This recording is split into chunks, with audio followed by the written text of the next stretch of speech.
More human remains from the 1985 move bombing in Philadelphia have been found at Penn Museum. The museum says the remains match records of 12-year-old Delisha Africa. She was one of 5 children and 6 adults killed when Philadelphia police bombed the MOVE organization's headquarters, which caused a fire that spread to dozens of row homes in Cobb's Creek. The Penn Museum says it has been taking inventory of its collection since other remains from the MOVE bombing were discovered several years ago. Lawyers for the Africa family issued this statement saying, in part, for nearly 40 years, the city of Philadelphia, the University of Pennsylvania, and the Penn Museum have refused to treat the MOVE bombing victims or their families with even the most basic level of respect and decency. And this latest revelation is just the most recent in a long line of atrocities Black folks in America have had to live with. We are disgusted and disappointed, but unfortunately, we are not surprised. The damage Penn has done is absolutely appalling and unforgivable. It's time they did the right thing so these children can finally rest in peace. And before we go into more what happened to them, let's think about exactly who they was and what they stood for, the MOVE organization in Philly. To answer the question on why some of you may be asking, no, MOVE is not an acronym and it does not stand for anything like that. It literally means what it says, MOVE. This is an organization centered around Black empowerment, anti-establishment, anti-tech, and one that ate fruits and vegetables to encourage a healthy diet. See, when I was a college policy debater, I watched this documentary about the Philly bombing, and I got to really see the politics of this organization, how Black autonomy really defied a lot of people in the establishment, specifically Mayor Rizzo, who was the really comic book villain mayor of Philly at the time in the 1980s. And I got to see how their principles, that's just real simple, ethical in many different instances, got pathologized. That made them seem as being primitive and crazy, and got to see really how, Black empowerment, you feel me, how you stand against establishments, even in cities like the brotherly love that's supposed to be progressive, even in the 1980s. At the opportunity of meeting this brother right here, he had to free his mama out of jail because of what happened with the Philly bombing people. And listen, man, I don't know if y'all know or not, if you've been following us for a minute, I told you about the MOVE organization here in Philly. What's your name? What's your name is, Mike bro? Africa Jr. Mike Africa Jr., you know what I'm saying? I wouldn't tell you my strategy. I wouldn't tell my strategy. I wouldn't tell my strategy to you.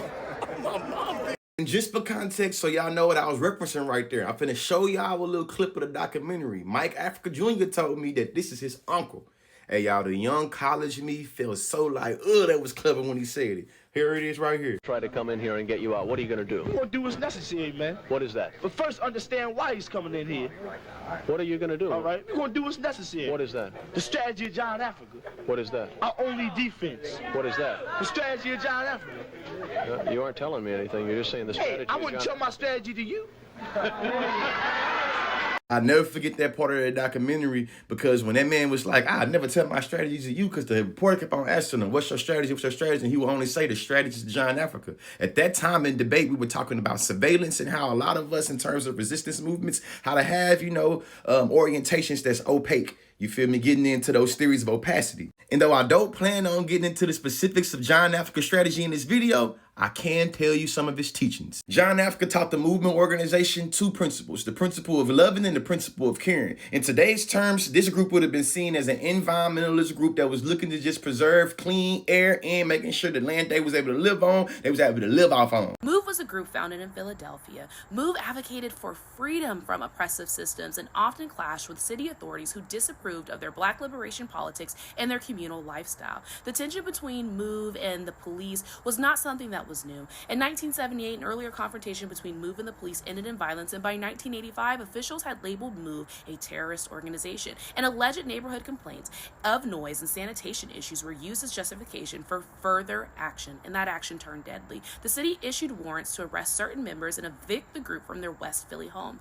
You see what was justified when the city got behind criminalizing and pathologizing this organization?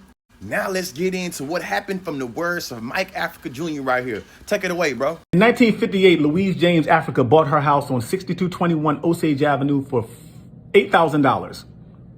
The city of Philadelphia dropped a bomb on that house on May 13th, 1985. They killed 11 people in that house and then took the house from her through eminent domain. The house was $8,000 in 1958.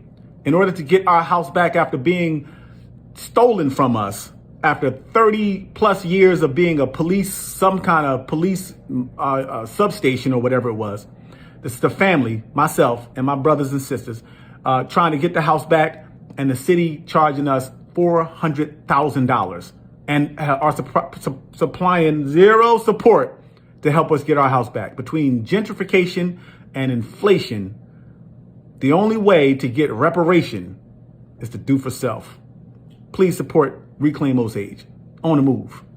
Now, here are their demands. They want all children remains from University of Penn, Princeton, and all other universities to be returned to their family. They want a free Mumia Abu Jamal. If you don't know his story, I definitely guarantee you to Google that man and learn more. He's the last MOVE member that's sitting in prison. When it comes to those remains, their demand is that Janet Mong and the other anthropologists that took the remains, they should be arrested.